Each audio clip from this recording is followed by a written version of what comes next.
Hey there, horror movie tea sippers. The following podcast episode will contain spoilers for the movie we are about to review.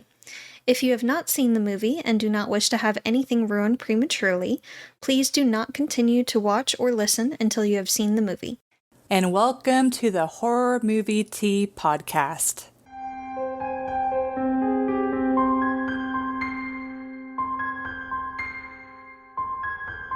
Today we are covering Hocus Pocus. It's a small movie that a few of you may have heard about. Just a few, just a little. you know. But before we go into the review, let's grab our cups and talk about tea. So today oh man, it's been a morning, so I want caffeine. And I am drinking the Republic of Tea, the Crown, the Queen's Blend afternoon tea. It has premium black tea, sweet blackberry leaves, and natural honey and vanilla flavors. And I am drinking, once again, Bigelow's Mint Medley Herbal Tea. The tea that has been getting me through my pregnancy. And sponsored. And the ingredients for this one are peppermint leaves, spearmint leaves, rose hips, lemon peel, and hibiscus. Yeah, we tried to get a sponsorship by them, but they're too cool for us small kids. But anyway. Dude, how much Bigelow tea that I drink, because it's one of the safest. Like, it has the largest amount of safe stuff for pregnant women that I have found without having to seriously dig deep on the ingredients. So I should have just bought stock in them. It's like you personally are raising their stock. Honestly, with this podcast and how much tea we drink on it and how much I'm using theirs specifically, yeah, probably.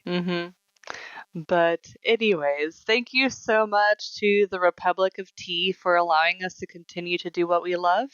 And for our tea sippers out there, brew yourself a cup of tea, sit back, relax, and we hope you enjoy the review. So for the summary of Hocus Pocus, credit to a random user on IMDb. I saw the summary and I'm like, it's too perfect. There's nothing else to change. So, a teenage boy named Max and his little sister moved to Salem, where he struggles to fit in before awakening a trio of diabolical witches that were executed in the 17th century. 300 years have passed since the Sanderson sisters were executed for practicing dark witchcraft, returning to life thanks to a combination of a spell spoken before their demise and the accidental actions of Max, the new kid in town. The sisters. And the sisters have but one night to secure their continuing existence before they disappear forever, which the sequel doesn't exist. In this episode. At this point in time, we are ignoring Hocus Pocus 2. Yep. That might be dealt with at a later episode. Maybe. Possibly. You know, I was thinking, like, if we can't find anything to do for February, since that will be your new kid's birthday, we could maybe like have a tradition of doing like kid horror movies that month. Maybe. But we'll see. Unless she comes out in March, in which case. Yeah, we'll be like, we're changing it up. But depends on when she's gonna decide to vacate. Yep. But for entertainment, this is probably going to hurt just as hard, but this is a positive rating from me. I will rate this a 7.25. Like, accept. Okay. I'm glad you approve. I'm trying not to wear the nostalgia glasses too heavy on this episode. Yeah, like, I'll be honest and say, yes, I did watch Hocus Pocus growing up, but it wasn't really a go-to movie for me. I only saw it when it was conveniently on the Disney Channel. Really, the kid Halloween movie on Disney that I really loved watching was Halloween Town. That one was like a go-to for me. But Hocus Pocus, it was just for some reason, I know everybody around me loved that movie, but it's just one that just kind of like fell in the background for me as a kid. But rewatching it now as an adult, I definitely like my rating from watching it as a kid is a lot lower than now rewatching it as an adult. I'm like, the comedy is pretty good. Like, I was cackling when the kids were like, "Oh, look at these cool brooms!" And they just like take their brooms. It's like the ultimate irony. They're very like prey that they're trying to like steal the life force of, are stealing the very thing that they need to be able to go around and like travel easier. and then like the comedy of like on the bus, and then all of them like freaking out with like the modern day stuff, because it's like it's been 300 years. It makes perfect sense that they would be like, what the heck is going on? And then of course like the chemistry between the three witches, I think I can't picture anyone else playing any of the witches. Like they all have like distinct personalities, and but they also, it's like you can't really see them separated, but you do see them as like distinct characters. Um, but yeah, it's like the comedy in this movie is good. I am very surprised that Disney put some jokes in there. Yeah, like It this was 93. They were a bit more lax at the time. yeah, like the sister talking about Max liking his crush's Yep. Yarbos. And then there's like there's another one too that I'm like, "Oh, that's totally a sexual joke." But it's like How about the bus? When they yeah. said we desire children, and he said, "Well, hey, it might take me a few Yes! tries." Yes! I was like, "Whoa! Whoa!" But as a kid, you don't get that, really. I mean, you might get Yeah. the sister joke, because, but honestly, that's just razzing your brother. Like, Yeah. that's normal and expected for a little sister to be like, "Haha, now's my chance to embarrass my older brother in front of the chick he likes." Yeah. Um but uh but yeah, just that was one thing that I was not expecting with rewatching this movie. Like Yeah. those jokes definitely went way over my head as a kid. And I love, even though this has to do with the realism scale, which I'll touch on once we get there, but I do, no matter how accurate or inaccurate the costumes are for the witches, I do really like the costumes. A lot The of detailing was great. yeah, like a lot of cartoons do this thing where they like assign characters different colors, and they translated that into this movie with the witches where they're kind of like assigned their own colors, but it's not just like they're wearing one solid color. Like they really mix it up and vary it and make the costume very interesting, and even like the modesty of each of the costumes varies with Mhm. uh the Sarah Sanderson's sister. Yeah. She is known for being a little bit, she's kind of a hoe. And you see her underwear a lot. And whenever she picks up her dress, it's like, there's like a slit in between the parts of it. And none of the other two sisters have that.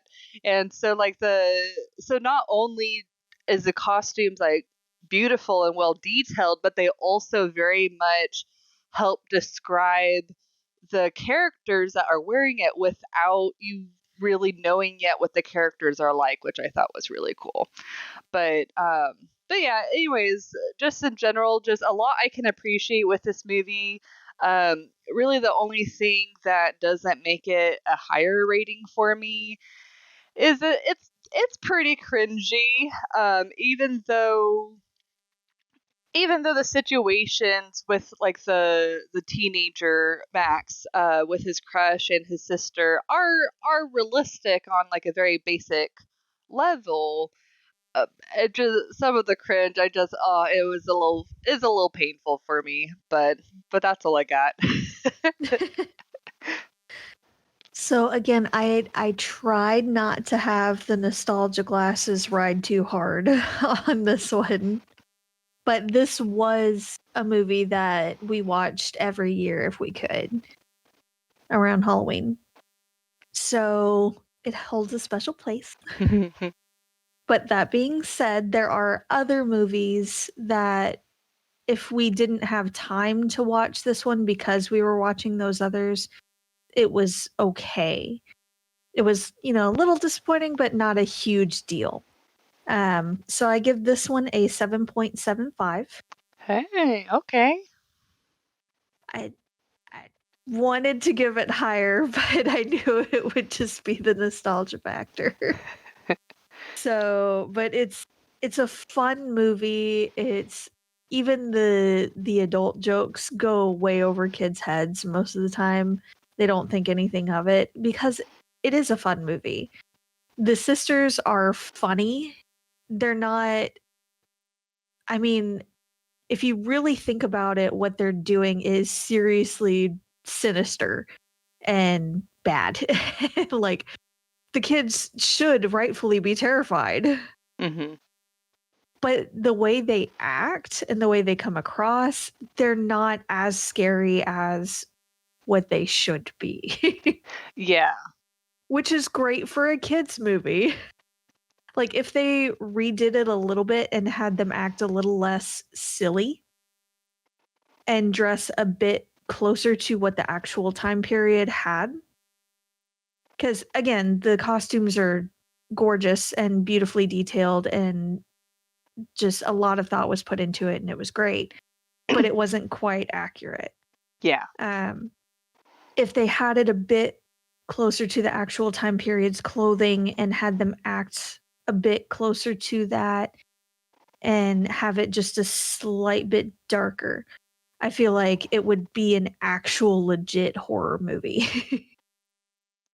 Yeah. Well, and But Disney did the thing that they do with a lot of mhm, Halloween kid movies where it does the movie starts off kind of creepy, and as a kid I do remember being a little bit like wigged out, like I don't know what to expect, but then up until the sisters like appear, then it's like, oh, okay. But it's like all the time before that, like the lead up where they're talking about the yeah, sisters, and then like the black candle, that's kind of creepy as a kid where you're like, a candle with a black flame. Oh yeah.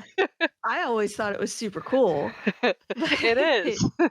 yeah, but it does feel a little bit almost like Scooby-Doo. Yes. So, like, it's the situation itself and their powers and everything is rather scary, especially for a kid. But the way they come across as villains and the crazy shenanigans they get into and just the comedy that they add makes it a lot lighter and a lot Hmm. easier for kids to view it without getting too freaked out or upset. So Yeah. it's a very good intro movie. Yes. Yeah, because it's like, comparing this to like something like Goosebumps, it's like I feel like this is a very good like intro. Yes. A child has never seen horror and you're trying to slowly like expose them to it. Like do these types of movies Yes. before like showing them something uh like Goosebumps. Exactly. Like this movie to me growing up was on par with like Home Alone because if you think about it, Home Alone, there's strangers trying to break into your house, they're trying to harm the kid. The kid is alone. No one's listening to him, no one's trying to help him. He Hmm. feels isolated and he's just trying to survive. Yeah. So the situation itself absolutely terrifying. What actually happens though Hmm. with the shenanigans and the comedy it makes it so much lighter and so much easier for kids to process it and have a good time with it. Yeah. Yeah. So I think they did a really, really good job there. It's I can't really imagine anyone actually being scared by it. But I know there are some kids that are more sensitive than others. Well, it's like me. I haven't shied away from telling people in previous Yeah. episodes that I was a very scared kid, and this movie, like I said, the beginning of it scared me, but once the witches like reappeared, then I was like, oh, okay, I'm good. Yeah. So, it I mean, take it as it is. But it's a funny movie. It's fun. There are things in it that we'll get to in the realism scale that no. We have to suspend some reality because witches with powers and potions and things and turning people into black cats that are basically immortal. But there are other things that don't quite make it. So, but that's what I have on the entertainment. It's just all around a great family movie. Again, I watch it every year if I can. So, Yeah. I was glad we got to do this one. Yeah. Which I guess, speaking about the cat, props to Disney to actually like committing to like killing Binks off. I mean, the way that they ended it was really good. Like, I didn't feel sad that they killed him off, but it's like I could have totally seen Disney doing the easy route and be like, oh, like Binks is gonna stay with them. Um, is like, oh, happy ending. Binks is gonna stay with him. He has a new home and he can live happily ever after, or whatever. But no, I think it did make a lot more sense for them to kill him off so he could be with his sister. So I'm glad Yes, that Disney it was a committed to mercy. that. Yeah. Hmm. Yep. Well, honestly, I remember even as a kid watching it, I felt bad for Binks, knowing that he was going through life without his family, without his friends. Everything kept changing around him, Hmm. and he couldn't change, and he couldn't ever see his family again until the sisters were taken care of. So it while it was sad that they had to say goodbye to him, it was better for him. Yeah. He could finally see his family again, and Yeah. he didn't have to live with that guilt anymore, cuz he was holding that guilt the entire time of not being able to save his sister. Yeah. I like that they even brought that up and Max Mhm. came in and was like, you shouldn't be holding that over your head that happened so long ago. Yeah. But But they, it's hard not to. I mean, he's stuck as a cat. it's like, what else is he gonna That think can't about? die. Yeah. Like Yeah. Um, but anyways, so yeah. to realism.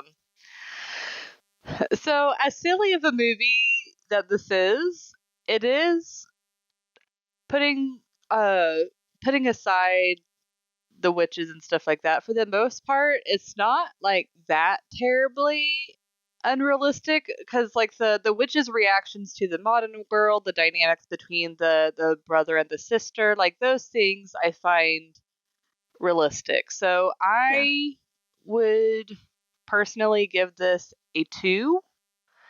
Um, so yeah, like with the dynamic of the brother and the sister, younger siblings like to be with their older siblings, so it makes sense why like the sister was like hiding in his closet trying to like bother him. But then like later when she was actively like trying to embarrass him and he's like, "Oh dear god, like kill me now."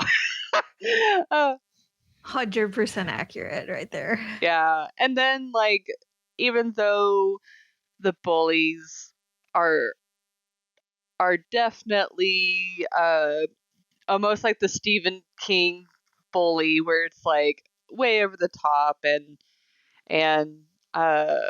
you don't really understand. I mean, the motivation is like the fact that he's a new kid, but it's like, I don't know. It seemed like they just like look at him and they're like, we're gonna bully this kid.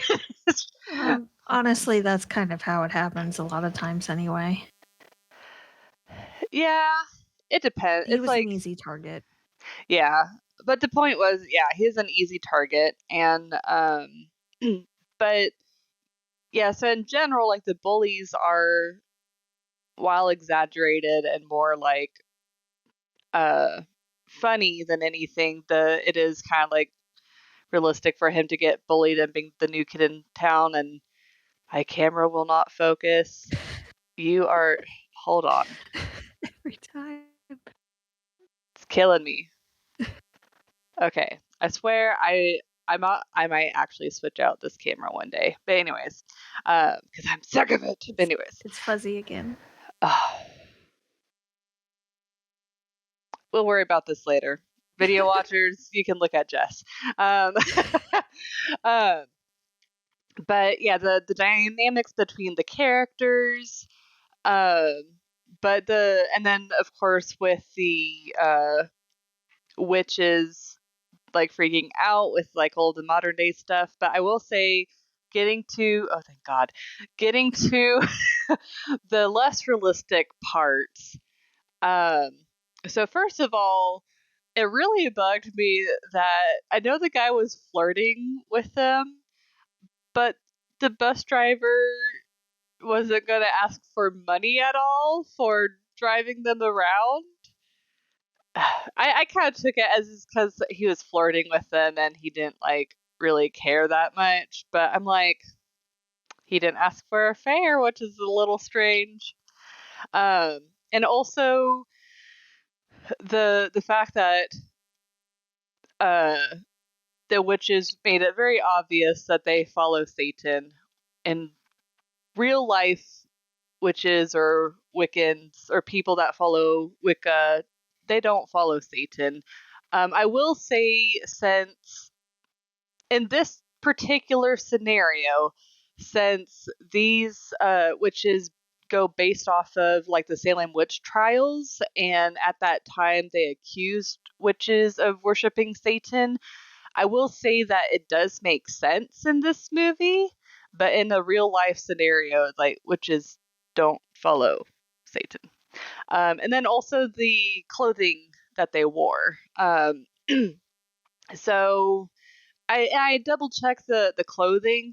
As I looked up like 1693 clothing wear, and it would still be like the the pilgrim type of like super modest clothes that we very much think of when we think of like early America.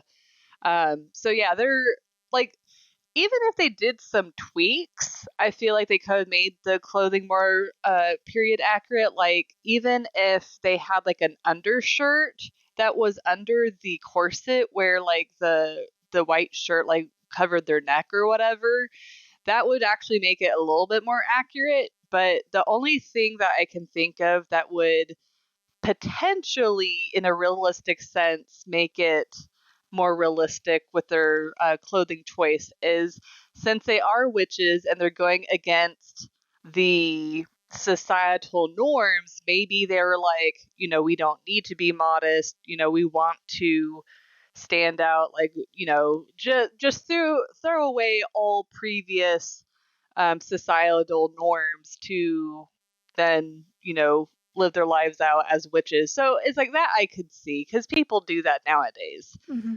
But but yeah, the people that were typically accused of being a witch in the Salem witch trials, they would be in more pilgrim type of clothes, a lot more modest.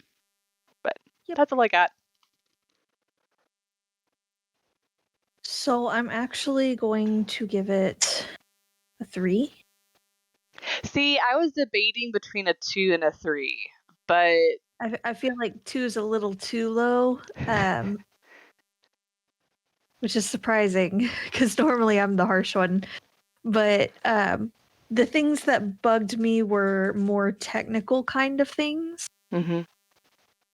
I mean, yeah, the period clothing and all that was a thing, but the bigger things to me were like in the very beginning, if they're over here saying that they needed to bring the contents of the cauldron to a boil, that's a giant metal pot That's that gonna they take brought to a forever. boil.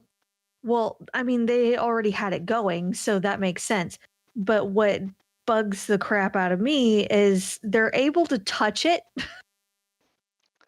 perfectly fine. I didn't Like even notice Binks that. puts his hand on it and leans against it You're to dump right. it out. Um, I didn't even think that would about have burned that. the ever living shit out of him. Just saying. Um, then when in the hanging scene, the distance that they fell off for the barrels when the barrels were kicked out from under them, it would not have been enough to break their necks, which is kind of the ideal scenario for a hanging. I mean, no scenario for a hanging is ideal, but still, if you gotta go, breaking the neck is faster and more humane. And so if their necks aren't broken, they then have to suffocate, which actually takes a fair bit of time. And once the barrels are kicked out and they're swinging, everybody just kind of wanders away. Yeah. Well, and especially So, like during that time period, if they didn't have something to a lot of times whenever they're hanging someone, they would just string them up. Yeah. So it's and they'd like leave them there. yeah, it's like you would be more Yeah. likely to just suffocate than to break your neck, which is unfortunate. Yeah. But they're also going to stay there to ensure that they are actually dead because Yeah. they're terrified of what they can do. They're witches. Yeah. So they would have stayed. It would have been a whole thing. Yeah. I get that it's Disney and they were trying to move quickly away from the fact that they just murdered the three women They're like, this is fine. They'll come back. and went about their day. It's like, ignore this, children. But yeah, no. They're also inconsistent with the black flame on the candle because they show it in a few different scenes and it's not always lit. But it's supposed to stay lit the entire time. Whew. That's a minor thing. Yeah, it's like you're noticing things that just whoop. It's a minor thing, but it's a thing that kind of bugs me a little bit. And our family, like my mom and I especially, are always like looking for little inconsistencies like that. That explains why you're so good at that. It was almost a game growing up. And whenever we would find it, we would be like, "Oh my god, pause it, back it up, back it up. I found a mess up." That's funny. And we'd all have to look for it. Oh my god. That's And great. we'd point it out to each other and all, and now that's all I can see in certain movies is when those things came up, I'm like, oh yeah, there it is again. So also the lobster tank in the alley for the restaurant, no, they're gonna have that inside away from the elements because they're gonna want to keep them as alive and fresh as possible because lobster's freaking expensive Yeah. Plus, and they're I'd gonna be care worried for them about as best like they can. someone like getting a free meal in the back. Exactly. Exactly. That was my next point. They don't want any people going through the alley and just picking up dinner or any animals as well. Because most cats hate water, but there are some that if there's a meal there, they're going to take it. Yeah. Or raccoons or whatever is in the area. So no. I also wish the main kids luck, Max and Danny, on explaining to their parents how part of their roof just exploded because there's now a giant gaping hole in their house. They're like, there's a random tornado and it just hit our house. We're fine. We're not injured. I don't know how the house exploded, Or a but it gas did, explosion. and there's no burn marks. There's nothing. It's just debris everywhere. I also don't understand how no one in Salem seems to keep track of their kids or notices when they all decide to exit their homes at like 5 in the morning. Yeah. So, because Sarah sings her song and all the kids of Salem, minus the main kids, for whatever reason, they're completely unaffected by it.